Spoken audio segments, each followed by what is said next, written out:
Assalamualaikum warahmatullahi wabarakatuh. الفاتحة إلى حضرة رسول الله صلى الله عليه وسلم إلى أزواجه وذريته وجميع الصحابة الكرام وتابعهم بإحسان إلى يوم الدين، ثم خصوصا إلى روح الإمام المهاجر أحمد بن عيسى وابنه عبيد الله وابنه جديد وبصري وعلوي وجميع ساداتنا على العلوي، ثم خصوصا إلى روح الأستاذ الأعظم والفقيه المقدم محمد بن علي بعلوي وأصوله وفروعه والمنتسبين إليه أجمعين، ثم خصوصا إلى روح صاحب الراتب قطب الأنفاس الحبيب عمر بن عبد الرحمن العطاس، وإلى مريده الشيخ علي بن عبد الله برس وصاحب الراتب، ثم خصوصا إلى روح صاحب الراتب قطب الدعوة والإرشاد الحبيب عبد الله بن علي الحداد، وإلى جميع بني الكرام، والحبيب أحمد بن زين الحبشي، والحبيب جعفر بن أحمد بن زين الحبشي، والحبيب علي بن حسن العطاس، والحبيب أبو بكر بن عبد الله العطاس، والحبيب أحمد بن حسن العطاس، والحبيب علي بن محمد بن الحسين الحبشي، ثم خصوصا إلى روح شيخه السيد أحمد زيني دحلان، ثم خصوصا إلى روح الشيخ عبد القادر الجيلاني والشيخ أحمد الرفاعي والشيخ محمد البوصيري والشيخ محمد بن عبد الكريم بن سلمان المدني، ثم خصوصا إلى روح الشيخ محمد رشد البنجري والشيخ محمد كشف الأنوار بن الحاج إسماعيل البنجري والشيخ شروان عبد البنجري والشيخ سمن مولي، ثم خصوصا إلى روح الشيخ محمد زين بن عبد الغني البنجري وأبوه الحبيب حسن بن أحمد بهارون وأخيه الحبيب قاسم بن أحمد بهارون وأخيه الحبيب مصطفى بن أحمد بهارون وأصولهم وفروعهم والمنتسبين إليهم أجمعين، ثم خصوصا إلى روح جميع مشايخنا إلى مكان أن الله يتغشاهم بالرحمة والمغفرة ويعيد عليهم بركاتهم وأسرارهم وأنوارهم ونفحاتهم في الدين والدنيا والآخرة، ويدخل نيتنا بنيتهم ويشرنا بزمرتهم ومعافاة من الفتن على هذه النية وعلى كل نية صالحة وعلى ما نوى به أسلافنا صالح، وإلى حضرة النبي محمد صلى الله عليه وسلم بسر أسرار الفاتحة.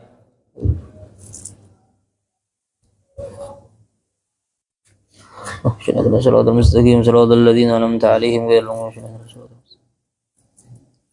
Bismillahirrahmanirrahim. Alhamdulillahirabbil alamin wassalatu wassalamu ala sayyidil mursalin sayyidina wa maulana Muhammadin wa ala alihi wa sahbihi ajma'in. Subhanaka la ilma lana illa ma 'allamtana innaka antal alimul hakim wa tub 'alaina ya rabbana innaka antat tawwabur rahim. Rabbi shrah li sadri wa yassir li amri wahlul 'uqdatam min lisani yafqahu qawli wa saddid lisani. Alhamdulillahirabbil alamin. وقال المؤلف حفظه الله تعالى ونفعنا به وبعلومه في الدارين امين الى قوله لما كان الصيام من افضل القربات لله تبارك وتعالى واختصه لنفسه ندب النبي صلى الله عليه وسلم صيام ايام بعينها فمنها صيام 6 من شوال. Alhamdulillahirabbil alamin, segala puji bagi Allah Subhanahu wa taala yang telah memberikan kita berbagai macam limpahan nikmat, pula karunia, lalu kemudian salawat dan salam senantiasa tercurahkan kepada baginda kita Nabi besar Muhammad sallallahu alaihi wasallam, juga kepada keluarga beliau, kepada para anak cucu beliau, kepada para istri beliau, pula sahabat dan setiap orang yang ikut turut memperjuangkan ajaran beliau hingga akhir zaman. Alhamdulillahirabbil alamin. Tidak terasa kita sudah berada di tanggal 27 Ramadan. Artinya tinggal 3 hari atau bahkan kurang kita akan berpisah dengan kemuliaan bulan Ramadan. Nah, di sini sekedar menjelaskan daripada hal yang berkaitan dengan permasalahan yang akan kita hadapi, yaitu permasalahan sunnah atau ibadah atau amalan yang dianjurkan di dalam bulan Syawal. Di antaranya adalah berpuasa 6 hari. Di sini dikatakan bahwasanya lamma kana siyamu min afdhalil qurbati lillah. Manakala adalah puasa itu sesuatu ibadah yang paling afdal, waqtassahu li nafsihi, yang mana Allah Subhanahu wa taala mengkhususkan ibadah puasa itu untuk Allah, artinya semata-mata karena Allah. Makanya kan Nabi pernah bersabda di dalam hadis qudsi, fa innahu li wa ana ajzi bih. Ujar Allah, sesungguhnya puasa itu karena aku dan akulah yang akan memberikan balasannya. Jadi ketika itu puasa ini dikhususkan, artinya semata-mata karena tujuan Allah. Nah, ujar musannif di sini dikatakan bahwasanya manakala puasa itu adalah sesuatu daripada ibadah yang paling afdal, yang mana Allah Subhanahu wa taala mengkhususkan penyebutannya, maka setelah itu apa ujar beliau? Nadaban Nabiyyu sallallahu alaihi wasallam siyam ayyamin bi'ainiha. Maka setelah itu Nabi pun akhirnya menganjurkan kita untuk berpuasa di beberapa hari tertentu. Nah, jadi selepas kita ini kan ada kewajiban yang namanya melaksanakan puasa Ramadan. Nah, setelah melaksanakan bulan Ramadan, berpisah dengan bulan Ramadan, kita akan menemui beberapa hari yang Nabi itu mengkhususkan dan menganjurkan untuk berpuasa di hari tersebut. Nah, lalu kemudian apa itu? Faminha, di antaranya adalah siyamu 6 min Syawal, adalah berpuasa 6 hari di bulan Syawal. Apa dalilnya? An Abi Ayyub Al-Ansari radhiyallahu taala anhu, daripada sahabat Abu Ayyub Al-Ansari, bahwasanya anna Rasulullah sallallahu alaihi wasallam qala, bahwasanya Rasulullah sallallahu alaihi wasallam pernah bersabda, ujar Nabi, man shama Ramadan thumma atba'ahu 6 min Syawal kana kasiyamid dahar. Rawahu Muslim. Ini hadis mungkin sering kita dengar saja. Nabi pernah bersabda, ujar Nabi, barang siapa yang berpuasa di bulan Ramadan lalu kemudian melanjutkan dengan berpuasa 6 hari daripada bulan Syawal, maka ujar Nabi apa? Kana kasiyamid dahar. Maka ganjarannya, ujar Nabinya, seakan-akan berpuasa selama setahun penuh. Jadi kalau seandainya habis Ramadan, setelah Ramadan kita menggawi puasa di bulan Syawal 6 hari, maka pahalanya, ujar Nabi, seakan-akan kita sedang mengerjakan puasa selama setahun penuh. Wa inna ma syabbaha bisiyamid dahar. Nah, kenapa Nabi itu menyamai itu dengan puasa setahun? Karena di sini disebutkan li'annal hasanah, karena sesungguhnya kebaikan itu bi asyri amthaliha, dilipat gandakan sampai 10 kali lipat. Fa Ramadan bi asyrati ashhur, dan sedangkan Ramadan itu ketika kita berpuasa 30 hari anggap misalnya, maka 30 hari kalau seandainya satu hari itu diberikan lipat ganda sampai 10 kali pahalanya, maka artinya 30 tadi kali 10 menjadi berapa? Menjadi 300. Nah, jadi ketika itu 300 itu kan, sedangkan satu tahun berapa harinya? Kurang lebih anggap misalnya 360 Nah, jadi selama kita berpuasa di bulan Ramadan, maka itu kedudukannya sama seperti kita berpuasa selama 300 hari. Lalu kemudian wasittun min Syawal bi syahrain, dan sedangkan kedudukan puasa 6 hari di bulan Syawal itu menduduki kedudukan seakan-akan kita berpuasa selama 60 hari. 300 tambah 60 jadi 360 hari. Artinya kedudukannya itu sama seperti orang nambah puasa selama setahun penuh. Lalu kemudian di dalam hadis yang lain yang diriwayatkan oleh Sauban, sahabat Sauban, bahwasanya Nabi Shallallahu alaihi wasallam pernah bersabda, ujar Nabi, "Man shoma Ramadan, barang siapa yang berpuasa di bulan Ramadan, fasyahruhu bi asyrah." Maka ketika itu ujar Nabi, 1 bulan itu dikalikan menjadi 10. Berapa tuh? Ya, 300 tadi. "Wa man shoma sittata ayyamin ba'dal fitr." Dan barang siapa yang berpuasa 6 hari setelah hari raya Idul Fitri, fadzalika siyamus sanah, maka itu menjadi kedudukannya seperti berpuasa selama setahun penuh. Rawahu Ahmad wan Nasa'i. Hadis ini diriwayatkan oleh Imam Ahmad dan Imam Nasa'i. Artinya, secara kada langsung kita berpuasa selama setahun. Makanya kalau bisa jangan ditinggalkan 6 hari itu deh. Lalu kemudian bahkan di dalam hadis yang lain Nabi pernah bersabda, waruya an Ibnu Umar, diriwayatkan daripada Ibnu Umar, qala Rasulullah sallallahu alaihi wasallam, bahwasanya Ibnu Umar berkata bahwasanya Rasulullah sallallahu alaihi wasallam pernah bersabda, ujar Nabi, man shoma Ramadan, barang siapa yang berpuasa di bulan Ramadan, wa atba'ahu sittan min Syawal, lalu kemudian dilanjutkan dengan berpuasa 6 hari di bulan Syawal, kharaja min dunubihi kayaumi wala kayaum waladathu, maka ketika itu keluar darinya itu dosa-dosa, lalu kemudian menjadi bersih seakan-akan ia baru dilahirkan dari rahim ibunya. Bersih dosa ketika orang menggawi puasa di bulan Ramadan, lalu kemudian disambung dengan berpuasa selama 6 hari di bulan Syawal. Ini. Lalu kemudian di sini dilanjutkan wal aula, dan yang lebih utama itu al mubadarah bisiyamiha, yaitu mengerjakan puasa itu langsung. Artinya setelah hari raya tanggal 1, karena kan hari raya itu kan hukumnya haram berpuasa. Jangan mencoba-coba berpuasa di hari raya, karena hari raya itu hukumnya haram untuk berpuasa.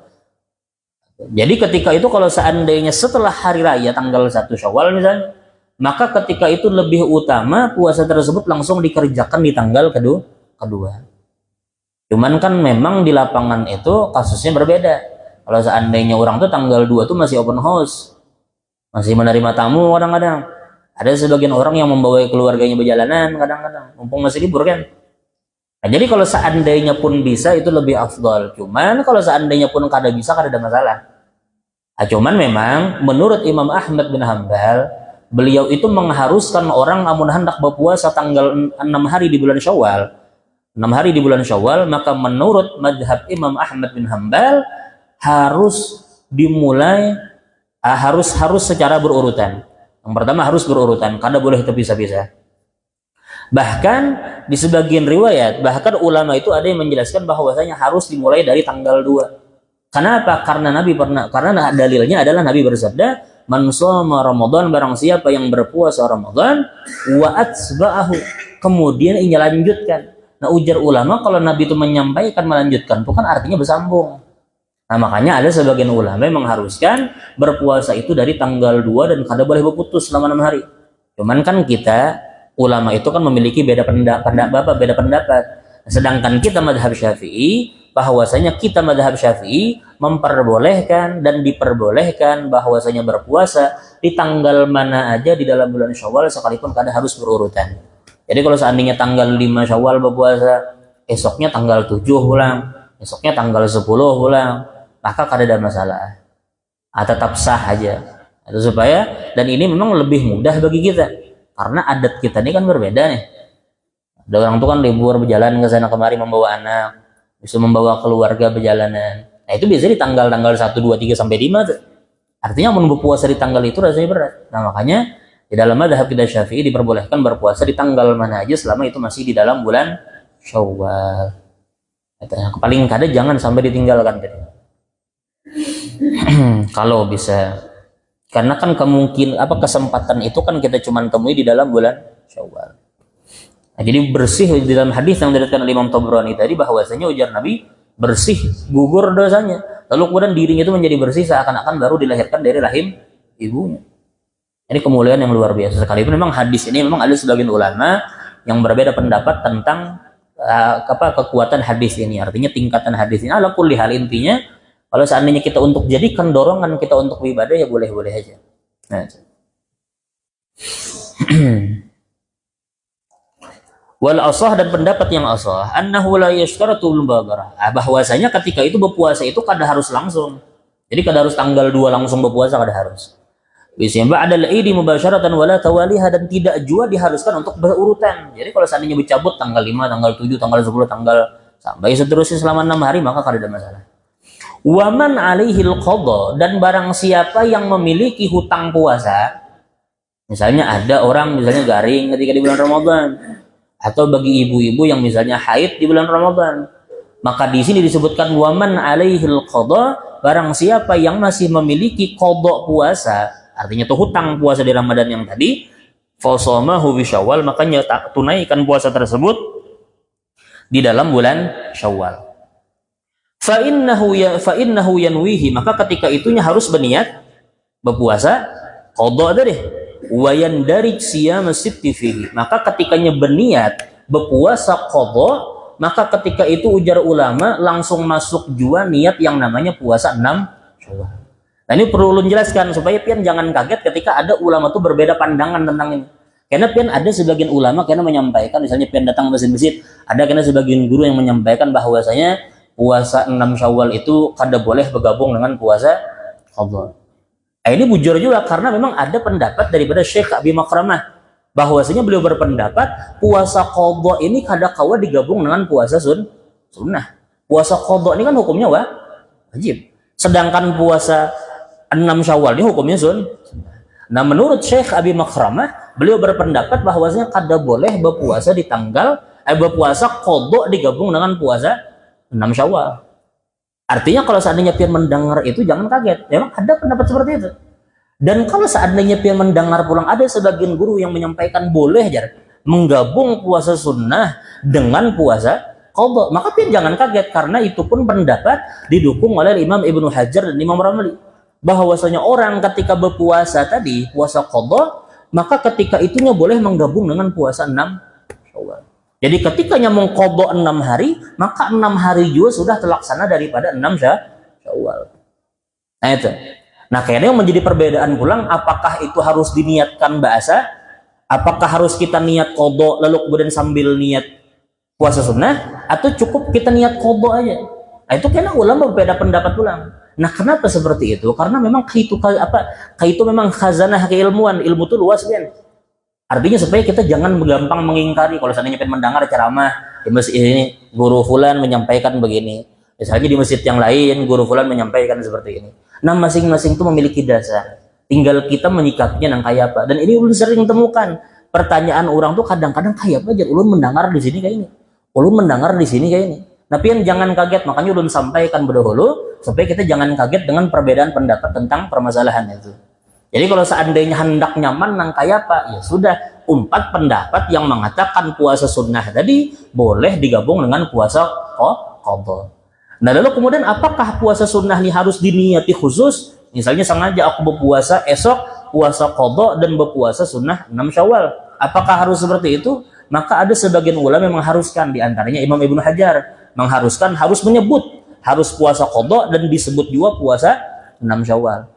Ada sebagian ulama lagi yang berpendapat bahwasanya kada harus. Ketika pian meniat qadha, maka otomatis langsung masuk di dalam niat tersebut adalah niat puasa 6 Syawal. Nah ini pendapat siapa? Pendapat dari Imam Ramli. Nah kenapa ulun sampaikan ini tadi? Supaya kita jangan kaget. Nah jadi kalau seandainya hendak paling nyaman nang kayak apa? Ya paling nyaman tadi mau berarti pendapat Imam Ramli. Kayak kesimpulannya adalah kalau seandainya pian berpuasa di 6 Syawal itu, maka pian boleh mengqadha puasa qadha digabung dengan puasa 6 Syawal. Ketika pian hendak nyaman lagi, pian niat puasa qadha, maka otomatis di dalam tersebut langsung masuk yang namanya niat 6 Syawal. Sekalipun pian kada sebutkan aku puasa 6 Syawal. Itu paling nyaman sudah. Jadi kalau seandainya hendak juga berhati-hati ya sudah, pian berniat nang kayak ini. Sengaja aku isuk berniat berpuasa melaksanakan puasa qadha dan melaksanakan puasa sunnah Syawal. Itu otomatis sah sudah. supaya nyaman. Tinggal kita menggauinya aja lagi atau kada.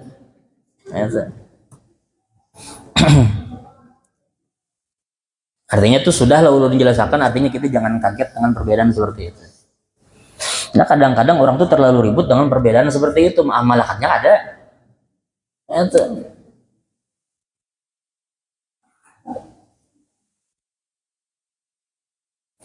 Nah, itu terkait dengan puasa 6 Syawal. Mempertegas sekali lagi, puasa 6 Syawal itu boleh bergabung dengan puasa qadha menurut sebagian ulama, dan sebagian pendapat lagi mengatakan tidak boleh. Ala kulli hal, intinya kalau hendak nyaman ya kita ambil boleh menggabungkan puasa qadha dengan puasa 6 Syawal. Sudah kita membahas tentang puasa tadi, artinya itu adalah puasa yang luar biasa diagungkan, dan bahkan Nabi Muhammad itu menganjurkan kita untuk berpuasa di 6 Syawal tersebut. Lalu kemudian membahas tentang permasalahan yang berkaitan dengan Idul Fitri. Nah, kita akan bertemu dengan hari raya. Jadi ada baiknya kita akan membahas tentang hal yang berkaitan dengan hari raya. Lalu kemudian setelah itu ujar beliau, An Abi Umamah radhiyallahu ta'ala anhu an Rasulillah sallallahu alaihi wasallam, man qama lailatal aidain muhtasiban lam yamut qalbuhu yawma tamutul qulub. Rawahu Ibnu Majah. Nabi pernah bersabda, ujar Nabi, barang siapa yang menghidupkan 2 malam hari raya, artinya hari raya Idul Adha dan hari raya Idul Fitri. Jadi malamnya itu kita menghidupkan malam tersebut. Menghidupkan malam ini artinya dengan ibadah lah.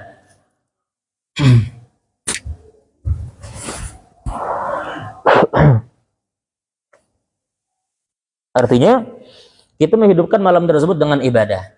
Nah ujar Nabi apa? Barang siapa yang menghidupkan 2 malam hari raya, malam malam Idul Fitri dan malam Idul Adha, muhtasiban semata-mata mengharapkan imbalan dari Allah, lam yamut qalbuhu, maka ketika itu tidak mati hatinya, di mana di hari saat orang-orang itu mati hatinya.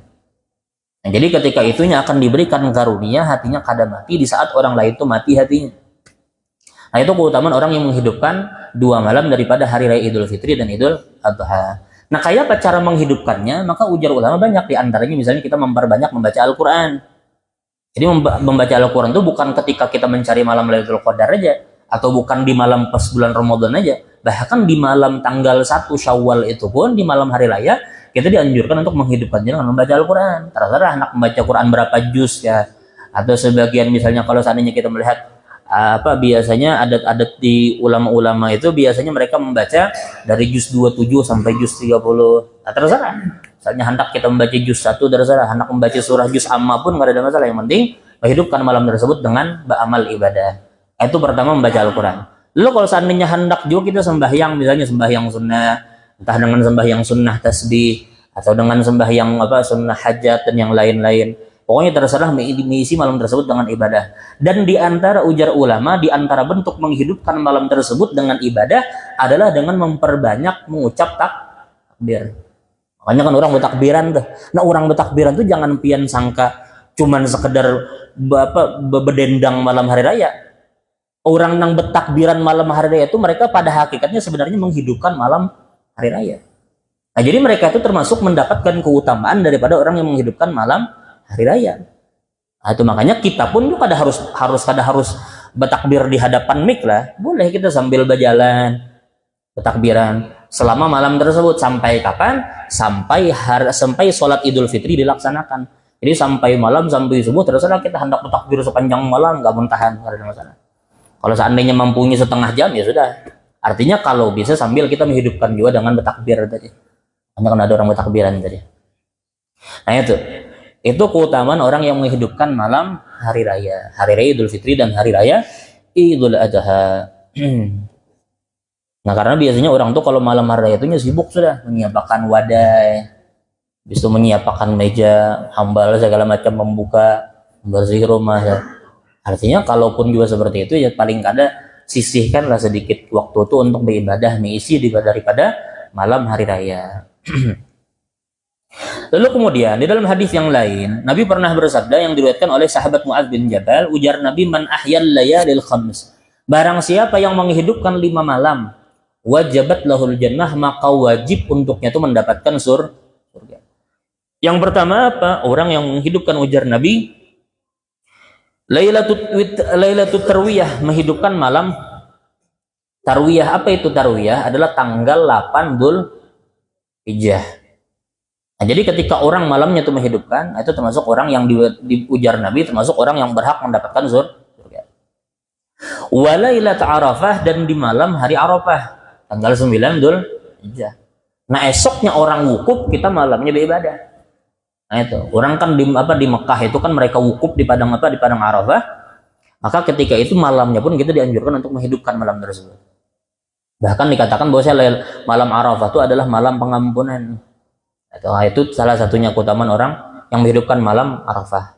Lalu kemudian diantaranya pulang walailatul nahar, ujar Nabi menghidupkan malam hari raya Idul Adha. Walailatul fitr, dan orang yang menghidupkan malam hari raya Idul Fitri. Dan yang kelima ujar Nabi walailatul nisfi min Sya'ban, dan orang yang menghidupkan malam nisfu. Maka ketika orang menghidupkan 5 malam tersebut, malam hari Tarwiyah, malam hari Arafah, malam hari raya Idul Adha, malam hari raya Idul Fitri, dan malam nisfu Sya'ban, orang yang menghidupkan 5 malam tadi ujar Nabi, maka berhak baginya itu untuk mendapatkan surga.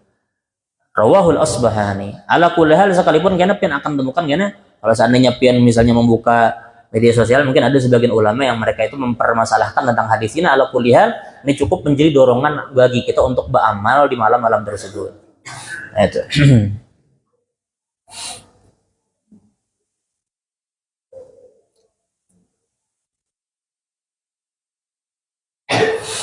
Lalu kemudian lagi yang dianjurkan di dalam bulan dalam bulan Syawal itu yang pertama adalah menunaikan zakat, jelas. Artinya kalau bisa zakat itu afdal diserahkan kapan? Diserahkan setelah melaksanakan sholat subuh dan sebelum mengerjakan sholat Idul Fitri. Itu yang afdal. Cuman kan kita melihat dari segi orang penerima pulang.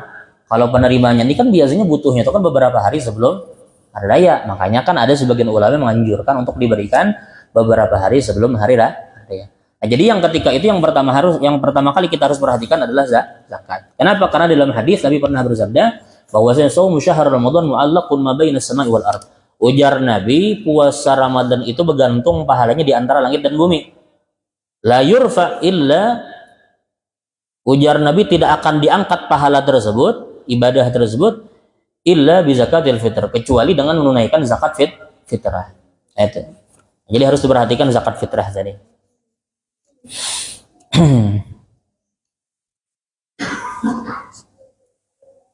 Lalu kemudian setelah zakat tadi yang perlu kita perhatikan juga adalah diantara yang disunnahkan juga, selain daripada membaca Al-Quran di malamnya dan menghidupkan malam tersebut dengan takbir, diantaranya pulang adalah mengucapkan selamat hari raya kepada muslimin. Makanya kan kita ada orang berucapan selamat hari raya, selamat hari raya. Nah, itu dianjurkan Nabi karena at-tahni'ah bil a'yad, memberikan selamat atas yang namanya hari raya. Nah, jadi pian jangan sungkan-sungkan untuk mengucapkan selamat hari raya. Karena itu dianjurkan. Kalau kita kan bahasa Indonesia selamat hari raya. Nah, kalau bisa juga biasanya kan orang biasa menyebutkan taqabbalallahu minna wa minkum. Mudah-mudahan Allah menerima amalan kami dan amalan kalian. Itu dianjurkan juga untuk diucapkan ketika hari raya. Lalu kemudian setelah itu disunnahkan juga adalah untuk mandi sebelum melaksanakan salat Idul Fitri. Jadi sebelum orang melaksanakan salat Idul Fitri, kita dianjurkan untuk mandi. Dan mandi ini dianjurkan sekalipun orang yang kada berangkat. Misalnya ada ibu-ibu misalnya yang mereka itu sedang halangan haid. Tapi belum sampaikan lah, salat Idul Fitri itu dianjurkan bahkan sekalipun untuk perempuan. Selama tidak menimbulkan fitnah lah. Kalau menimbulkan fitnah itu lain urusan. Ini selama perempuan ini tidak menimbulkan fitnah, perempuan itu secara umum diperintahkan Nabi untuk berangkat salat Idul Fitri atau Idul Adha. Kayak apa kalau seandainya mereka haid atau nifas, mereka tetap dianjurkan hadir, dan kemudian ketika itu mereka ada umat sembahyang. Misalnya orang di masjid sembahyangannya berduduk di luar. Tujuannya apa? Untuk sama-sama mendengarkan khutbah daripada hari raya. Nah, itu jadi kalau bisa ya tadi perempuan tadi umpat keluar untuk untuk mengikuti sholat Idul Fitri, tapi kada umpat sholat, sekedar mendengarkan khutbah, kecuali perempuan-perempuan yang bisa menimbulkan fitnah, itu lain urusan. Nah, itu. Jadi kalau bisa, cuman kadang-kadang kan ibu-ibu ini kadang-kadang sibuk sudah di rumah. Ada sebagian orang itu yang mereka itu kada meninggalkan rumah karena mungkin di sisi yang lain sibuk mempersiapkan rumah segala macam. Tapi pada intinya kalau seandainya pun ada orang yang berhalangan hadir, maka tetap disunahkan untuk mandi. Jadi tetap disunahkan bagi siapapun, laki-laki kah, perempuan kah, sekalipun perempuan haid, mereka tetap disunahkan untuk mandi sebelum orang-orang melaksanakan salat Idul Fitri. Nah, kenapa? Karena itu sebagai kemuliaan harinya. Jadi kita disunahkan untuk mandi sekalipun, ulun tegaskan lagi, sekalipun bagi perempuan-perempuan yang haid ataupun nifas. Kayak kalau seandainya darahnya masih keluar, tetap disunahkan untuk mandi. Nah itu.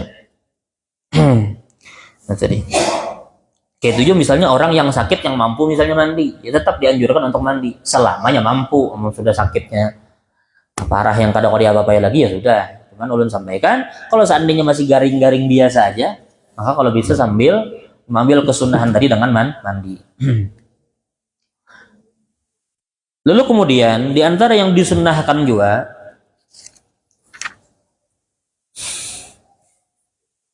adalah memperbanyak mengucap istighfar. Nah, di antara diajarkan di dalam kitab Kanzun Najah was Surur adalah ketika itu habis subuh hari raya itu. Kan kita hari raya Idul Fitri itu kan malamnya, esoknya subuh. Subuhnya itu dianjurkan setelah subuh kita untuk membaca istighfar selama sebanyak 100 ya kali. Kenapa? Karena disebutkan di dalam Kanzun Najah was Surur, man istaghfara fi yawmi 'idin ba'da salati subhi mi'ata marrah. Barang siapa yang beristighfar di hari raya Idul Fitri setelah mengerjakan salat subuhnya sebanyak 100 kali, la yabqa fi diwanihi syai'un minad dzunub. Maka tidak akan tersisa dari catatan amalnya tersebut sesuatu dari dosa-dosa. Kita hapus semua dosa-dosa tadi dari catatan amalnya. Illa muhya'anhu, kecuali semuanya akan dihapus. Wa yakunu yaumal qiyamah aminan min adzabillah. Maka di hari kiamat kelak ini termasuk orang-orang yang akan aman daripada azab Allah. Jadi tadi makanya kan di antara hal yang dianjurkan oleh para ulama adalah membaca istighfar sebanyak 100 kali selepas sholat subuh di hari raya Idul Fitri. Itu kalau bisa kan ringan tuh. 100 kali itu kan banyak-banyak juga. Itu kalau bisa diamalkan. Lalu kemudian diantaranya juga adalah memperbanyak mengucapkan tasbih subhanallah dan tahmid alhamdulillah. Nah, di sini disebutkan bahwasanya dianjurkan untuk membaca sebanyak 300 kali. Itu. Kenapa? Karena berdasarkan di dalam hadis yang disebutkan di dalam Kanzun Najah was Surur, tapi kayaknya ini kalau ada sebagian ulama mengatakan ini bukan hadis ala kulli hal. Intinya man qala subhanallah, barang siapa yang mengucapkan subhanallah wa bihamdi, subhanallah wa bihamdi, subhanallah bihamdi sebanyak 300 kali, wa ahdaha li amwatil muslimin, lalu kemudian ia hadiahkan pahalanya untuk orang-orang muslimin yang sudah wafat, dakhala fi kulli qabrin alfun nur, maka ketika itu akan masuk ke dalam kubur-kubur orang muslim tadi 1000 cahaya. Wa yaj'alullah ta'ala fi qabrihi idza mata alfun nur, dan ketika ia masuk ke dalam kubur, artinya ketika ia meninggal, maka ketika itunya akan diberikan yang namanya 1000 cahaya. Ala kulli hal, sekalipun ini pun kada juga kita nisbatkan kepada Nabi Muhammad, intinya orang yang mengucapkan subhanallah wa bihamdi ini patut untuk mendapatkan kemuliaan. Nah, jadi kalau bisa tadi, kalau seandainya anak mau umpati apa yang disebutkan di dalam kitab-kitab para ulama, kita membaca itu di hari raya itu sebanyak 300 kali.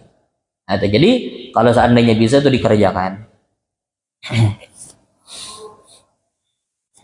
Dan banyak lagi untuk memperbanyak tahlil dan yang lain-lain. Ala kulli hal, intinya kita dianjurkan untuk memperbanyak amalan di hari raya tersebut.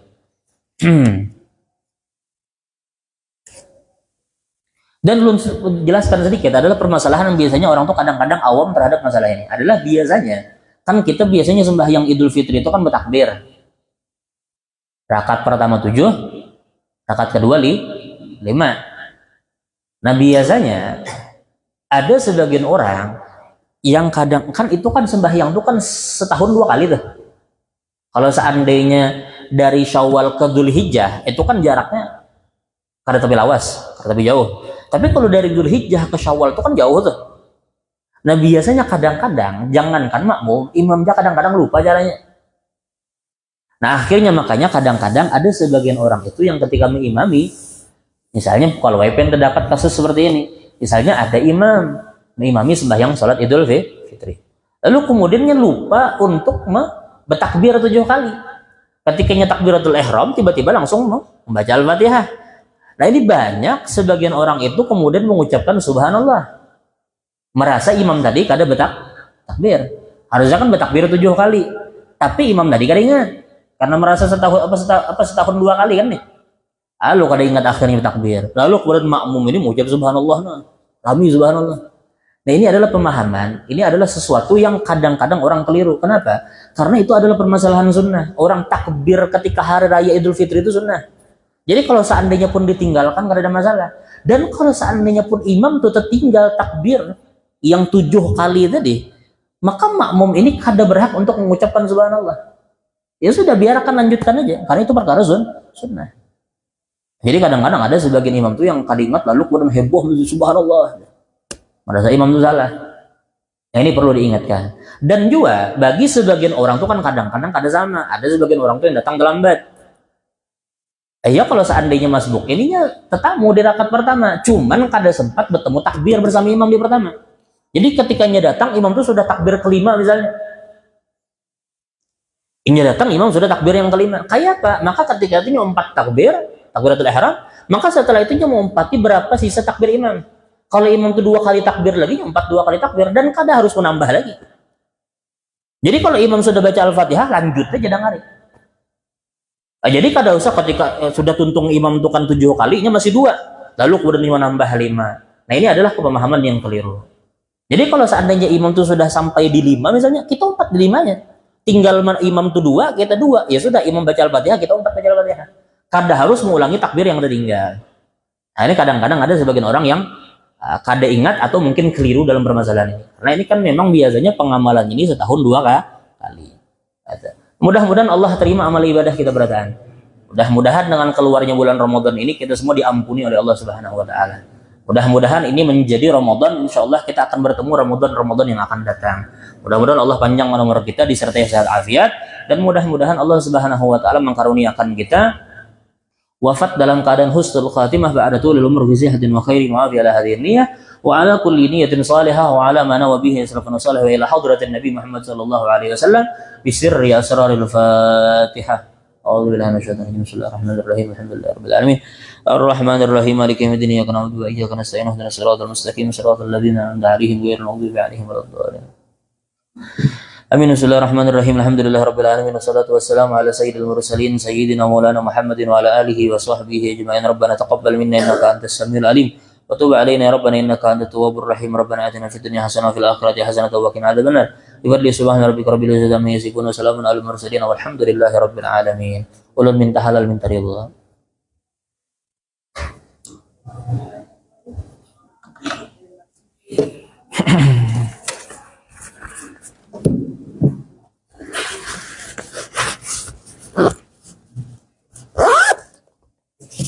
Allah